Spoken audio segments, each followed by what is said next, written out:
My fiancée declared, "I'm not signing a prenup. You should trust me." I replied, "I do trust you." Then I transferred all my assets to my mother's name. The lawyer's letter explaining it to her left her speechless. I, 29 male, am sitting here looking at what used to be my engagement ring, trying to process how spectacularly everything imploded over the last month. Met Sienna, 27, 2.5 years ago at a friend's barbecue. She was finishing her master's in communications, working part-time at a PR firm. I'm a software developer who got lucky, sold an app I developed in college to a tech company for $1.2 million when I was 24. After taxes and paying off student loans, I had about $750 left. Invested most of it, bought a modest condo, kept living like I was still making my regular salary. Sienna knew about the app sale from early on. Wasn't trying to hide it. She seemed cool about it, didn't suddenly become more interested or anything. We clicked naturally. She was ambitious, funny, had her own goals. I fell hard. Got engaged 6 months ago. She cried. I cried. It was beautiful. Started planning a modest wedding for next fall. Everything felt right. Then 3 weeks ago, I brought up the prenup. We were having dinner at her place, and I mentioned meeting with my lawyer to draft a simple prenuptial agreement. Nothing crazy, just protecting premarital assets and any inheritance. Everything earned during marriage would be split 50-50. Standard stuff. Her fork stopped halfway to her mouth. Sienna, a prenup? Seriously? Yeah, just basic protection for both of us. Your student loans stay yours, my premarital investments stay mine. Everything we build together is ours equally. She set her fork down. Her whole demeanor shifted. I can't believe you want a prenup. You should trust me. I do trust you. This isn't about trust, it's just smart planning. No, it's about you thinking I'm some gold digger who's after your money. I'm not signing a prenup, Nolan, period. If you loved me, if you trusted me, you wouldn't ask. Marriage is about faith in each other. The conversation spiraled from there. She cried, said I was breaking her heart, that I was choosing money over love. I tried explaining it protected both of us, that lots of couples do this. She wasn't having it. If you need a legal document to feel safe marrying me, then maybe we shouldn't get married, she said. I backed off, said we could talk more later. But something about her reaction bothered me. It wasn't just disappointment or hurt feelings. It was anger. Like I'd insulted her by even suggesting it. Spent the next few days thinking. Then I made a decision that would apparently change everything. I called my mom. Mom, Nolan, how's wedding planning? Me, hey mom, I need to talk to you about something, financial stuff. I explained the situation. Mom's a retired teacher, sharp as a tack, never liked drama. She listened quietly. So what are you thinking? Me, I want to transfer my investment accounts to your name, temporarily, just until I figure this out. That's a big decision, honey. I know, but if Sienna really isn't about the money, this shouldn't matter, right? We'll still have my salary, still build a life together. The assets will be protected either way. Mom agreed to help. Over the next week, I met with my financial advisor and lawyer, transferred my investment accounts and condo deed to my mother's name. Legally, I now owned basically nothing except my car, checking account with about $30K, and personal belongings. My $95K salary was good money, but the assets were gone. I figured if Sienna loved me for me, not my net worth, this would prove it. And I'd know for sure before walking down the aisle. I told her that night over dinner. So I've been thinking about what you said, about trust. Yeah, you're right, I do trust you, so I don't need the prenup anymore. She literally squealed. Jumped up, hugged me, covered my face in kisses. Really? Oh my God, baby, you don't know how happy this makes me. I knew you'd understand. This is what real love looks like. There's just one thing. I transferred my assets to my mom's name for estate planning purposes. Her financial advisor recommended it for tax reasons. The transformation was instant. She pulled back, face completely changed. You? What? Transferred the investments and property. It's all in mom's name now. But don't worry, we've still got my salary to build our future on. That's more than enough to start with, right? Silence. Long, cold silence. You gave your money to your mother? Technically, yes, but it doesn't change anything between us. It changes everything. That was supposed to be our future. Our security. I thought you said marriage was about faith in each other, not money? She stood up, shaking. I need to think. Left without another word. That was 4 days ago. Yesterday, I got the letter. Update 1. The letter came from a law firm I'd never heard of, Bradford and Associates.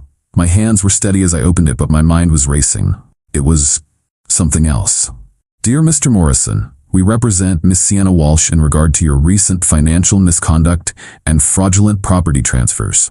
Our client has brought to our attention that you have deliberately and maliciously dissipated marital assets in anticipation of marriage, constituting a breach of fiduciary duty to your fiancé. Despite your unmarried status, Miss Walsh has been operating under the promise and expectation of marriage, making significant life decisions based on your representations. Your transfer of substantial assets to circumvent equitable distribution represents bad faith and potential fraud. We demand 1. Immediate reversal of all asset transfers made within the last 30 days. 2. Full financial disclosure of all accounts, properties, and holdings. 3. Compensation for Miss Walsh's emotional distress and financial damages. 4. Payment of legal fees incurred beforehand. If these demands are not met within 10 business days, we will pursue all available legal remedies, including but not limited to claims of fraudulent transfer, intentional infliction of emotional distress, and breach of promise to marry. Regards, J. Bradford-esque. I actually laughed. Out loud. Breach of promise to marry? What is this, 1890? Called my lawyer immediately. He was equally amused. This is nonsense, he said. You're not married. There are no marital assets. The transfers to your mother were legal, and breach of promise to marry? That's not even recognized in most states anymore. This is intimidation tactics. He drafted a response that basically said, no, the transfers were legal. We're not married. There are no marital assets. Have a nice day. But Sienna wasn't done. Oh no. That evening, she showed up at my condo, which I guess is technically my mom's condo now. I saw her through the doorbell camera looking like she'd been crying. Against my better judgment, I opened the door but kept the chain on. Sienna, baby, please, we need to talk. Got your lawyer's letter. Think that said everything. That wasn't my idea. My friend Mallory said I needed to protect myself after what you did. What I did? Transfer my own property? You tricked me. You said you didn't need a prenup because you trusted me. I don't need a prenup because I don't have any assets to protect anymore. She started crying harder. This isn't you, Nolan. Your mom is poisoning you against me. She never liked me. That was news to me. Mom had always been perfectly pleasant to Sienna. Sienna, just undo it. Transfer everything back and we can forget this happened. We can go to counseling, work through this. Me. Why does it matter? If you love me, why does it matter whose name is on the investments? Her face went hard again. Because it's our future. Those assets are supposed to support our family, our children. We can support a family on my salary. That's not the point. Then what is the point? She stared at me for a long moment. Then, the point is you lied to me. You said you trusted me, then immediately hid all your money. That's not trust, that's manipulation. Like threatening legal action isn't manipulation? She stormed off. But we weren't done, not even close. 3 days later, I got a call from my mom. Nolan, I just had the strangest visit. My stomach dropped. Sienna? And her mother. They showed up here trying to convince me to transfer the assets back to you. Her mother offered to mediate between us all. What did you tell them? That they needed to leave before I called the police for trespassing. Mom's a legend. But then things got really weird. That weekend, I started getting Facebook messages from Sienna's friends, all with the same theme. Hey, heard you and Sienna are having issues. She's really broken up. Maybe you should reconsider. Bro, just give her what she wants. Happy wife, happy life. You're being really unfair to her. She gave up so much for you. Gave up what exactly? We didn't even live together yet. The best message was from her friend Mallory, the lawyer friend. You realize what you did could be considered financial abuse, right? Hiding assets from a partner is a form of control. I responded, we're not married. Also, she refused a prenup that would have clearly outlined all assets. Also, please stop contacting me. Then Monday happened. I got to work to find an email from HR. Someone had sent an anonymous complaint about my unstable behavior and potential threats made against a coworker's friend. What coworker's friend? Then it hit me. Sienna's roommate Janine worked at my company, different department. I'd completely forgotten. The complaint was vague but suggested I'd been acting erratically and had made concerning statements about hiding money and avoiding legal obligations. Had to have a super fun meeting with HR explaining that I was going through a breakup and someone was trying to cause problems. Luckily, my manager backed me up, said my work had been normal. But still. The audacity. That night, I got one more text from Sienna. This isn't over. You think you're so smart, but you can't just steal what was supposed to be mine. I'll make sure everyone knows what kind of man you really are. I forwarded it straight to my lawyer. Then I made myself a drink and started looking for a new apartment. Time to really start fresh. Update 2. Things escalated in ways I couldn't have imagined. Sienna went full nuclear. First, she started a blog. Yeah, a whole blog called When Prince Charming Turns Pauper, about her journey of betrayal. She didn't use my real name, called me Nathan, but anyone who knew us would recognize the story. Some highlights from her posts. He promised me the world, then hid it all away. How to recognize financial manipulation in relationships. When his mother becomes the other woman in your relationship. Red flags I ignored, a cautionary tale. The comments were wild. Random internet strangers calling me a manipulative abuser, saying she should sue me, offering their own stories of terrible exes. She was eating it up, responding to every comment with more details about our relationship. According to her blog, I'd isolated her from her support system. We hung out with her friends constantly. I'd made promises about our future to keep her trapped. I proposed, yes, that's typically how it works. I'd conspired with my mother to defraud her, legally transferred my own property. I'd shown signs of narcissistic personality disorder because I didn't cave to her demands. My favorite post was titled, The Prenup Trap, How He Used It Against Me. She wrote 2,000 words about how asking for a prenup was emotional abuse, but also not having one ready was financial abuse. Can't win with that logic. But the blog was just the appetizer. Remember Janine, her roommate who worked at my company? She started a whisper campaign. Nothing actionable, just enough to be annoying. People would give me weird looks in the break room. Conversations would stop when I walked by. Someone left a printed article about financial abuse in relationships on my desk. Then came the masterstroke of crazy. Sienna found out where I was moving. Small city, only so many apartment complexes, and she probably saw the moving truck. She applied to live in the same building. Not just the same building, the unit directly above mine. I found out when the property manager called me. Manager, Mr. Morrison, I have an unusual situation. Someone has applied for Unit 4B and listed you as a personal reference. A Miss Walsh? Me. Absolutely not. We're former partners going through a bad breakup. I cannot recommend her. I see. Thank you for your honesty. We'll take that into consideration. Thought that was the end of it. Nope. She had Mallory, the lawyer friend, send another letter, this time to the property management company, claiming I was maliciously interfering with Ms. Walsh's housing opportunities and threatening discrimination lawsuits. The property manager called me again, sounding tired. They're claiming you're harassing her by trying to prevent her from finding housing. Me, she's trying to move into my building, specifically above my unit. Manager, we're going to deny her application based on insufficient income and references. Nothing to do with you, officially. Dodged that bullet, but she wasn't done. Next, I started getting calls from wedding vendors. The venue, the caterer, the photographer, all calling to confirm cancellations and discuss refund policies. Except I hadn't called any of them. Sienna was canceling everything in my name, trying to stick me with cancellation fees. Each call went the same. Hi, Mr. Morrison, just confirming you want to cancel your booking. I haven't contacted you about canceling. Oh, we have an email here from your address. Someone is impersonating me. Please don't process any cancellations without verbal confirmation. She'd created a fake email address similar to mine and was sending cancellations. Most vendors were understanding once I explained, but the venue had already processed it and wanted a $2,000 cancellation fee. My lawyer had to get involved again. Then the real kicker. My mom called me laughing so hard she could barely speak. Mom, you're not going to believe what just happened. Me, what now?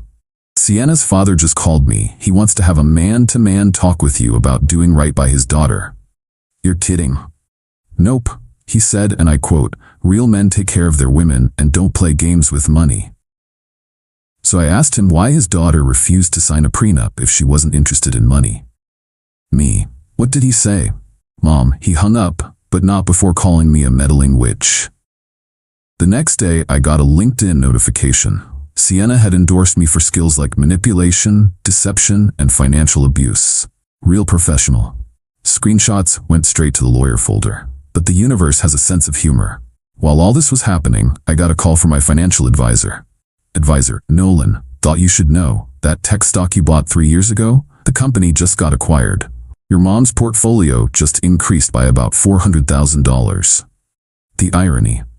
The assets she was so desperate to get her hands on had just grown by more than I'd ever spent on our entire relationship, and she'd never see a penny of it. That night, I got one last text from her. You're going to regret this when you're old and alone. No one will ever love you like I did.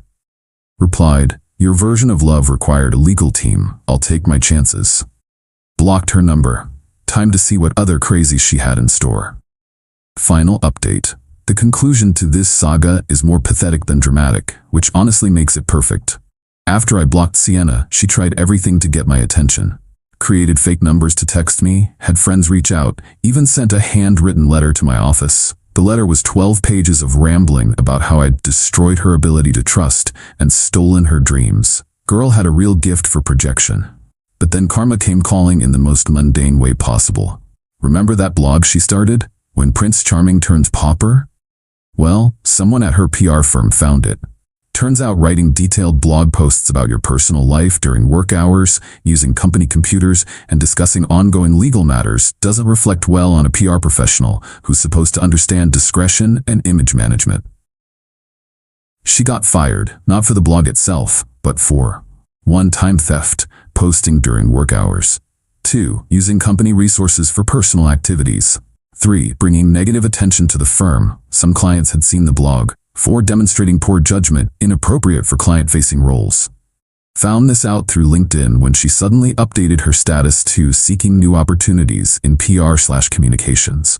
The firing triggered a beautiful cascade of consequences. Without steady income, she couldn't qualify for the apartment she wanted, not mine, but another expensive place. Had to move back in with her parents. Couldn't afford her lawyer friend Mallory's continued services, had to sell her Audi to pay bills, the one she leased but always called buying. Her blog pivoted from "Evil X stole my future" to "Rising from the ashes of adversity." The victim narrative shifted to empowerment. But the readership had already dropped off. Turns out people lose interest when the drama stops. Then came the twist I never saw coming. My mom called me last week. Mom, you'll never guess who I ran into at Whole Foods. Please don't say Sienna. Roger Walsh, Sienna's father. Oh God, what happened? He apologized, genuinely, said he was embarrassed by the whole situation and that he'd raised her better than this. Seriously? He said after she moved back home, they found out she'd been living way beyond her means for years. Credit card debt, personal loans, the works. She'd been counting on your money to bail her out. The final piece of the puzzle clicked into place. It was never about trust or prenups or even marriage. It was about a financial rescue plan. He also said she's been doing this since college. There was another guy before you. Engagement, no prenup demand. Guy got suspicious and left. She told everyone he was abusive. I felt sick. How many red flags had I missed? The last update came from an unexpected source. Janine, her former roommate who worked at my company, asked to grab coffee. I almost said no, but curiosity won. Janine, I owe you an apology. I helped spread those rumors about you at work. Yeah, I figured. I thought I was helping a friend, but after she got fired and moved out, I found some things. She had a whole notebook planning how to get access to your accounts after marriage, like detailed plans, passwords she'd seen, investment statements she'd photographed, even notes about your mom being the main obstacle. Me, Jesus. She was never going to sign a prenup. The whole outrage thing was calculated. She figured if she made a big enough deal, you'd cave. When you didn't, she lost it. I'm really sorry. I had no idea what she was capable of. I thanked her for the honesty. It helped, knowing I wasn't crazy for protecting myself. As for where things stand now, Sienna is still living with her parents, working part-time at a clothing store. Her blog hasn't been updated in 3 weeks. The legal threats all disappeared once she couldn't afford to pursue them. My assets remain safely with my mom, who jokes about charging me rent. I'm in therapy, working through the trust issues this whole mess created. Started casually dating someone new who actually insisted on paying for our first date. The funniest epilogue? Last week she posted on Instagram, yeah, I peeked one last time, about the importance of financial independence and how a real woman doesn't need a man's money. The comments were brutal. Someone actually linked to her old blog posts asking for clarification on her changed stance. She deleted her Instagram the next day. Looking back, the transfer to my mom was the best decision I ever made. Not because it protected my money, I would have been fine either way, but because it revealed who Sienna really was before I made the mistake of marrying her. The lawyer was right about one thing in that first letter. There was fraud happening, just not the kind they claimed. To anyone reading this, trust your gut. If someone really loves you, they'll respect reasonable boundaries. If they lose their mind over a standard legal document, run. And if they refuse to sign a prenup, maybe there's a reason they want unrestricted access to your assets. Also, shout out to my mom. She's the real MVP of this story. Already told her she's getting a killer Mother's Day gift this year. Maybe a vacation. Definitely not daughter-in-law named Sienna. That's all, folks. Thanks for following this insane journey. Remember, protect your assets, trust your instincts, and never underestimate the power of a good mom who takes no crap. Peace out.